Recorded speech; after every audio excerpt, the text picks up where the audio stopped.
తెలంగాణ రాష్ట్ర వ్యాప్తంగా phone tapping వ్యవహారం మరొకసారి చర్చల్లోకి వచ్చింది. మొన్నటికి మొన్న మాజీ మంత్రి టీఆర్ఎస్ సీనియర్ నేత హరీష్ రావుని సిట్ స్పెషల్ ఇన్వెస్టిగేషన్ టీం అధికారులు విచారణ జరపడం జరిగింది. తాజాగా బీఆర్ఎస్ వర్కింగ్ ప్రెసిడెంట్ మాజీ మంత్రి సిరిసిల్ల ఎమ్మెల్యే కేటీఆర్కి నోటీసులు ఇవ్వడం జరిగింది.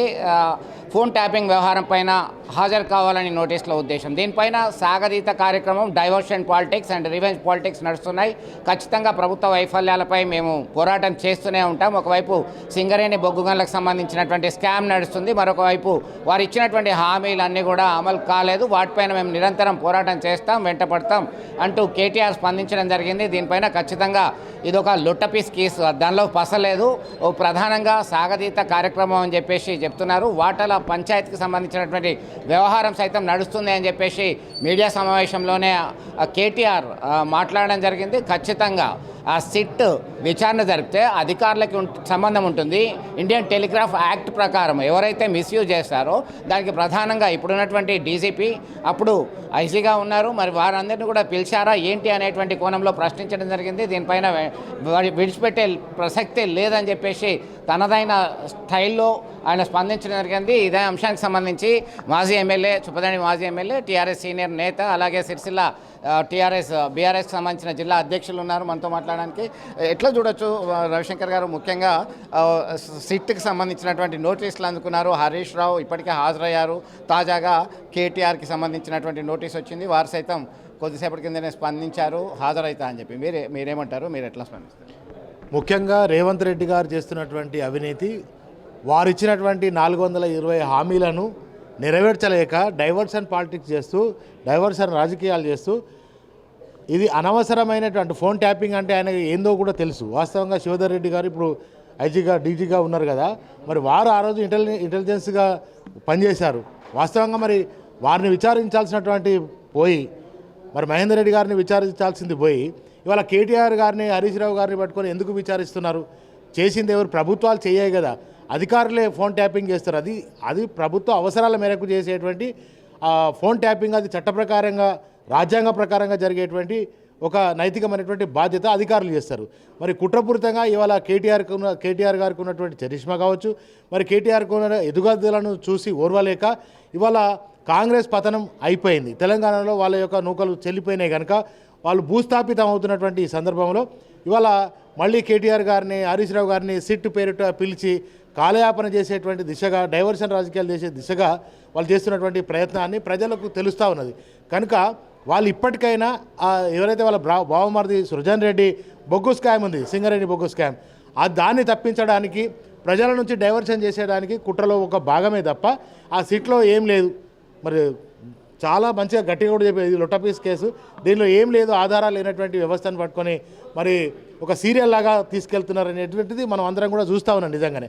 కనుక ఇప్పటికైనా వాళ్ళకి చిత్తశుద్ధి దమ్ముంటే తెలంగాణ ప్రజలకు వారు ఏదైతే మరి 420 హామీలు ఇచ్చారో, ఇప్పుడు 2500కి ఇచ్చేటువంటి మహిళలకు ఇచ్చినటువంటి మహాలక్ష్మి పథకం కావచ్చు, మరి సంవత్సరంలోపే 2 లక్షల ఉద్యోగాలు కావచ్చు, అదేవిధంగా తులం బంగారం కావచ్చు, రైతు బీమా ఇవాళ నాట్లు మరి ముదిరిపోతున్నటువంటి సందర్భం వచ్చింది, రైతు భరోసా, మరి ఆ రైతు భరోసాని ఇవాళ ఒక్కటి కూడా ఇవ్వకుండా రైతు భరోసా తప్పించుకొని, ఇవన్నీ కూడా వాళ్ళు చెప్పినటువంటి 420 హామీలను తప్పించుకొని నిన్న హరీష్ రావు, నేడు కేటీఆర్, రేపు కేసీఆర్ను సైతం సిట్ విచారణకు పిలిచే అవకాశం ఉంది అని చెప్పి చర్చ జరుగుతుంది. ఎవరిని పిలిచినా, కేసీఆర్ గారిని పిలిచినా వాస్తవంగా దొంగెవరు, 50 లక్షల రూపాయలతో దొరికిన దొంగెవరు, అటువంటి ఆ దొంగలను విచారణ సిట్కు పిలవాల్సినటువంటి అవసరం ఉంది. కానీ ఇవాళ నిజాయితీగా ప్రజల్లో ఉంటూ ప్రజల సంక్షేమం కోసం పనిచేసేటువంటి వాళ్ళని పిలవాల్సిన అవసరం లేదు. అదేవిధంగా అనేక రకాల జిల్లాలను తీసేస్తాను, జిల్లా రద్దు చేయడం, మెడికల్ కాలేజీలను ఇవన్నీ కూడా రద్దు చేసే ఒక కుట్రం కంటే కేసీఆర్ ఆనవాళ్ళు లేకుండా చేస్తా అనేటువంటి చెప్పే ఒక ప్రక్రియలో భాగమే. కేసీఆర్ గారు ఆనవాళ్ళు తీసేయడం అనేది ఆయన ముత్తాత తరం కూడా కాదు. కనుక ఇవాళ నిజాలేందో, మంచేందో, చెడేందో రేపు తప్పకుండా ప్రజలకే తెలుస్తుంది. కాంగ్రెస్ను ఇవాళ ఖతం అయిపోయింది. తప్పకుండా రేపు ఏ ఎన్నికలు వచ్చినా ఏదొచ్చినా కూడా వారిని బొందబెడతారని చెప్పి తెలియజేస్తాను. Thank you. మొత్తం మీద కేవలం వారి అస్తిత్వం కొరకు చేస్తున్నటువంటి విధానంగా వారు ఆరోపిస్తున్నటువంటి పరిస్థితి, ఏం చేసినా అందులో ఏం లేదన్నారు. రాజన్న సిరిసిల్ల జిల్లా టీఆర్ఎస్ అధ్యక్షులు ఉన్నారు. అగయ్ గారు చెప్పండి, ఏంటి అసలు ఎట్లా చూడొచ్చు దీనికి సంబంధించి? టీఆర్ఎస్ స్టేట్లు ఏమనుకుంటున్నాయి, మీరేమనుకుంటున్నారు? ఇవాళ రాష్ట్రంలో అవినీతితో అడ్డదారిలో అబద్ధాలు చెప్పి అధికారంలోకి వచ్చిన రేవంత్ రెడ్డి దొంగతనం చేస్తూ దొంగ అని అరిచినట్టుగా ఉన్నది. ఎందుకనంటే ఆయన అధికారంలోకి వచ్చిన తర్వాత అన్ని కుంభకోణాలే. ఒకవైపు కాంట్రాక్టులు, ప్రభుత్వ కాంట్రాక్టులు అన్నీ కూడా బావమరిదికి అట్లాగే బంధువులకు అప్పచెప్తూ హైదరాబాదులో విలువగల ప్రభుత్వ భూములను అట్లాగే కబ్జాలు చేపట్టి వాళ్ళ సోదరులైన తిరుపతి రెడ్డి, కొండలరెడ్డికి విలువగల భూములను అప్పచెపుతూ ఒకవైపు, అట్లాగే ఇలా సివిల్ సప్లైస్లో 6,000 రూపాయల కుంభకోణం జరిగింది. బియ్యం అమ్ముకున్నారు, ప్రభుత్వ ఖజానాకు డబ్బులు చెల్లించలేదు. ఇట్లా అనేక కుంభకోణాలు.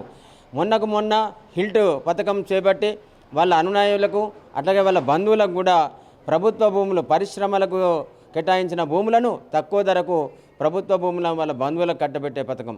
దానిలో వేలాది కోట్ల రూపాయలను ఇలా వాళ్ళ బంధువులకు చేరే విధంగా లేటెస్ట్గా బొగ్గు కుంభకోణం, అలాగే అనేక కుంభకోణాలు చేపడుతూ అవినీతి చేస్తూ దర్జాగా ప్రభుత్వ సొమ్మును, ప్రభుత్వ భూములను దోచుకుంటున్న రేవంత్ రెడ్డి ముఠ ఇలా వాళ్ళ నేరారోపణలు, వాళ్ళు చేస్తున్న అరాచకాలు, వాళ్ళు చేస్తున్న దోపిడీని ప్రజల కంటబడకుండా ఉండాలంటే ఇలా తెలంగాణ రాష్ట్రం సాధించి సాధించిన రాష్ట్రాన్ని సంక్షేమంలో 10 ఏళ్ల పాటు సంక్షేమంగా బాటలో నడిపించి భారతదేశంలోనే నెంబర్ 1 రాష్ట్రంగా తీర్చిదిద్దిన కేసీఆర్ గారిని, అట్లాగే వీళ్ళకు అద్భుతమైన మంత్రి, అద్భుతంగా పనిచేసి తెలంగాణ రాష్ట్రాన్ని ఒక ఐకాన్గా నిలబెట్టిన కేటీఆర్ గారిని, హరీష్ రావు గారిని దోషులుగా చిత్రీకరించే పని చేస్తూ ఉన్న రేవంత్ రెడ్డి తప్పకుండా ఎవడైతే గోతులు తవ్వుతుండో ఆ తవ్విన గోతుల్నే రేవంత్ రెడ్డి త్వరలో పడబోతున్నాడని చెప్పేసి చెప్తా ఉన్నాం. జిల్లాలను కూడా దానికి సంబంధించి ఒక రిటైర్డ్ జడ్జితోని విచారణకి ఆదేశిస్తున్నాం.